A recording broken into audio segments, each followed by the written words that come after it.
Hey YouTube, Kiraqualia here, bringing you guys my Cardfight Vanguard market price watch video for October 2018. It's getting to the end of the month and I haven't done my monthly price watch. Thought I was due for one for sure with the release of AL4 plus a couple other announcements from a bunch of other sets. We have a lot of cards going up in price just because of hype and a lot of stuff that's been announced. So I thought I'd gather up all that I've seen just with some prices, even some stuff from the upcoming Kiraqualia2's Strife.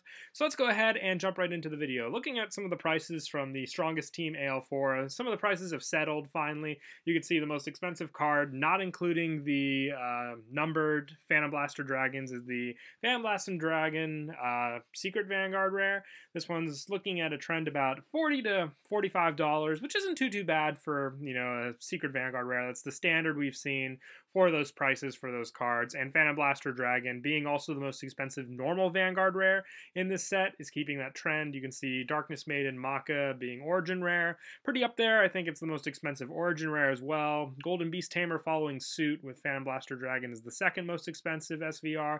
Blaster Dark Image rare is actually showing a pretty higher price than Blaster Blade Image rare was when it came out. I saw that card trend in the $18 to $17 range, which then would go down a little more, but then popped up. I think it's around 24 to 25 now, but this one's been sticking around this price, and the ratios for this card and Blaster Blade are both the same from both the sets. I guess Blaster Dark just being a little more hyped up with Ren as the art card on this one. Play a little more into that, price guide for this card definitely. Now, one thing that's interesting is the No Life King Death Anchor Secret Vanguard rare is actually more expensive than the Secret Vanguard rare for the Dueling Dragon Zombaku, but it is opposite when it comes to the Vanguard rare price, which we'll get to in a bit. Golden Beast Tamer being the second most expensive Vanguard rare card as well.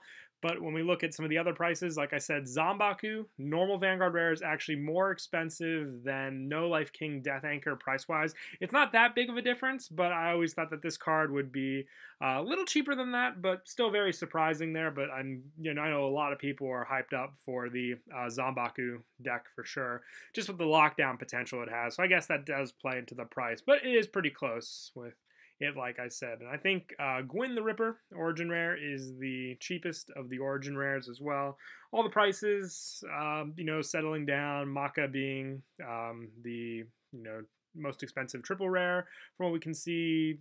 Shadow Paladin following with that trend, even with their double rares being worth more than some of the triple rares for some of the other sets, Fushimi being one of those compared to some of the other Pale Moon and Dark Irregular triple rares for sure.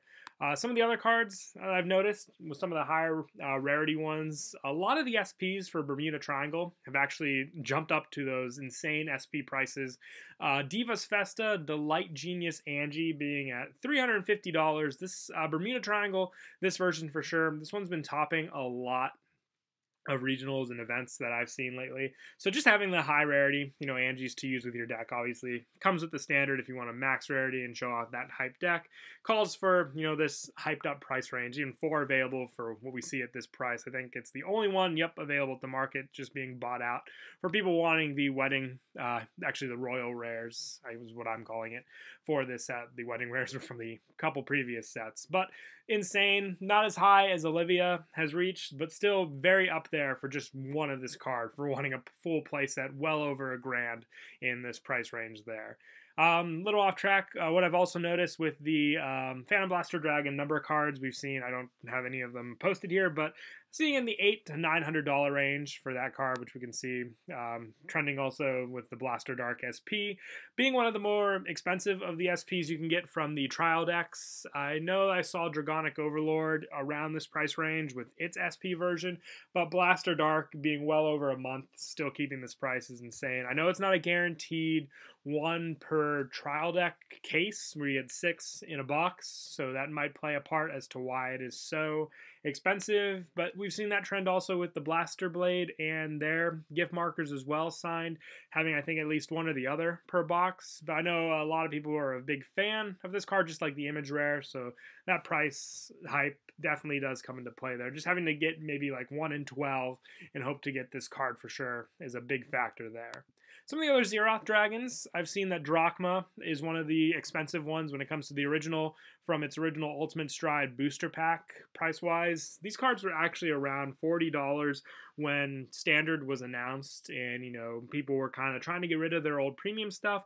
But Geese, being one of the most well-known decks with Oracle Think Tank, using all the Zeroth Dragons, so needing Zeroth Dragons for the deck to build it, Drachma pops up as one of those cards that definitely, hyped up price for sure. Just having to get your Zeroth Dragons, basically. You can see it with some of the other ones, which we'll get to in a bit as well, as you can see here with Ultima. Now, this is just the one from the Divine Dragon Apocrypha set. As the secret rare one, you would pull with the Geese pack. But I see the original one also being in the $90 range as well. I guess this one is because OTT is the main deck you use with Geese in premium format. So having your, United Sanctuary Vanguard rare be the most expensive one makes sense, because you can have the alternate option of going into Ultima instead of Geese, if need be, obviously, in that situation, if you have that starter for Stride. But it's just that option available to you if you need to do that emergency Stride, obviously. Some other ones I wanted to see just really quick. No photos available yet since they're still on pre-order. From the Kiraqualia Strife booster pack, we've seen some pre-orders for Exculpate and Nouvelle come up. $80 for the Secret Vanguard rare ones. I'm sure this is bound to drop just like the other ones, since they've guaranteed you'll pull a Vanguard rare of either or from each box, meaning that unless these come out to be, one per case, which I know there's a lot of boxes per case with this set, but still, astronomical ratios compared to how many packs you also get with each one as well. So I can kind of see these prices stick around for Exculpate and Nouvelle, with these being the ratios given at hand and not having as many Secret Vanguard rares per box for sure. But you'll probably see the normal versions, which I've seen those ones be in the $30 range so far, drop as well later on when that happens. We already talked about the Ultima. Getting onto some of the other cards, the Hot Stamp marker, trending in the same range, I would say, as what Dragonic Overlord and Blaster Blade were as well. When it came to these Hot Stamp cards, just value-wise, $40 to $50 to $60 in between that price range for these. It's still very rare. It's about maybe the same ratio as the signed cards. The only difference is the cards used in the actual deck. Gift markers, people probably aren't as hyped to get those cards as some of the other ones, but they'll still remain pretty expensive since they are, higher rarity for sure. Zeroth Dragon of the Distant Seas Megiddo, the card we got from Divas Festa for the Zeroth Dragon Bermuda style.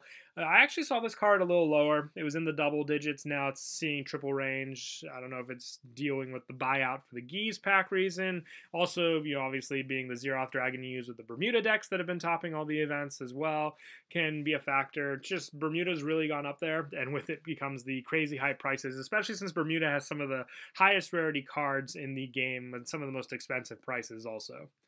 With us also getting Shadow Paladin support recently, you can see a big price increase with a lot of the premium format stuff for Luar, Belial being one of those cards. The Perfect Guard as well for Ritual reaching up there. Esris being in the $15 range for the cheapest. You can see that Morfessa not being as expensive since she was given a reprint. I know a lot of people were expecting an Esris promo to be released sometime for the shops. I don't know if that's been announced yet or not, but that would hopefully affect the price just with how hard it is to get her as well. But I don't see one for Belial unless they're including that one as well. But these are definitely the two cards you need that are expensive just to use with the new support and with Luard coming up with that premium deck if you want to build premium Shadow Paladins, obviously, with all the new support and the old. Some Revenger prices as well for that Shadow Paladin. You can see Dark Revenger Maclear being the perfect guard used for Revengers is up there in price as well. Just people wanting to build Revengers using some of the new support. They can make it work with the Revenger Dragon, Raging Form Dragon, Stride, just with that generic support, I think, for the Sacrifice skill, but still needing those Revenger Perfect Guards. I can see for those decks that have those sub-archetypes that recall on having specific cards can, make these prices go up. I've seen it with other Perfect Guards. I've seen it with Jewel Knights. I've seen it with Beast Deities, you name it. Perfect Guards always tend to hold that price value when it comes to new cards coming out with those specific clans. A couple other cards, double rare wise, Ravenhair Ezel. This card, we are getting Ezel support.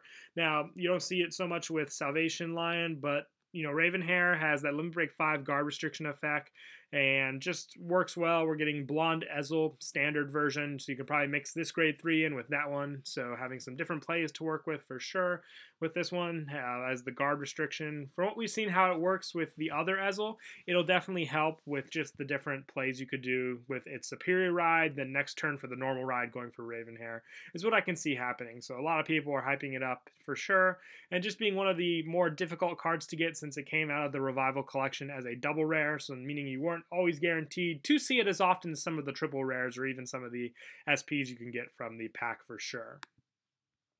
And also, this one actually surprised me the most. Swordsman of Light Blaster Javelin LaRousse. This one was from the Vanguard and Deleter booster set. $30. I don't know if this is the result of a buyout. More than likely, that is what we're seeing with this card.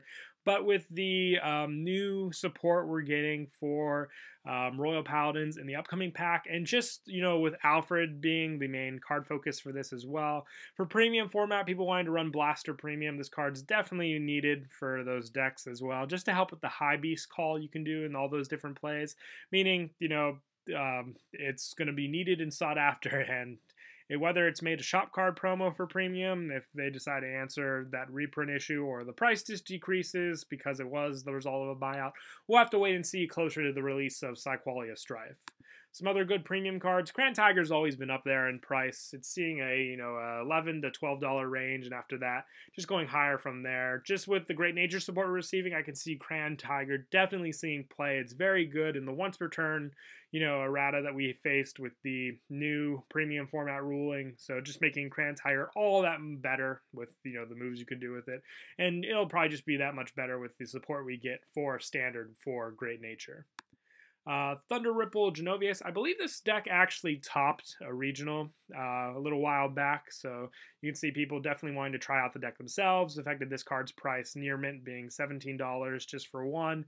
Needing a couple of this card for sure for the Legion to work with, so Genovia up there for that price range as well. Higher Deity, Protecting Official, Omatsu Hikini, the perfect card for OTT. Just having, recycle ability from the drop zone definitely does help it for sure. So, giving you that bind option with, Narukami not being as threatening. I think that's what people really worried about with this card before. Putting cards in the bind zone, with that not really being the issue anymore, since Narukami doesn't really have any support for standard and Oracle Think Tank being on top. You can see this card being used more often, and with it the price increase as well. Seeing, $13. I remember when this card was $1 when it came out. Now it's just shot up because more and more use is coming out of it. For Angel Feather, I think they released all the support, and I don't think we saw any Battle Cupid Nochiels for standard formats. So using this one for premium with all the new Angel support is going to be a definite must, just with the guard power you can do with your damage zones, setting up your plays. Like always with the Battle Cupid, and you can see just insane prices after we leave the single-digit range and go up into the higher ones there. And then for the last couple cards on the list, we already talked about Maka being, the most expensive triple rare from the AL4, so definitely needed at the deck for sure.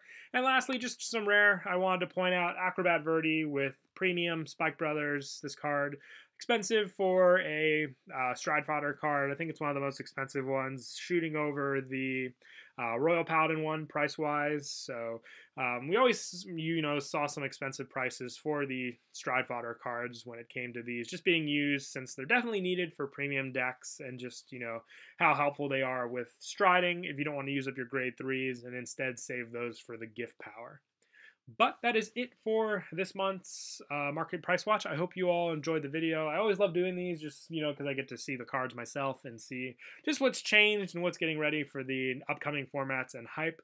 But until next time, please don't forget to leave a like and subscribe, and Kiraqualia out.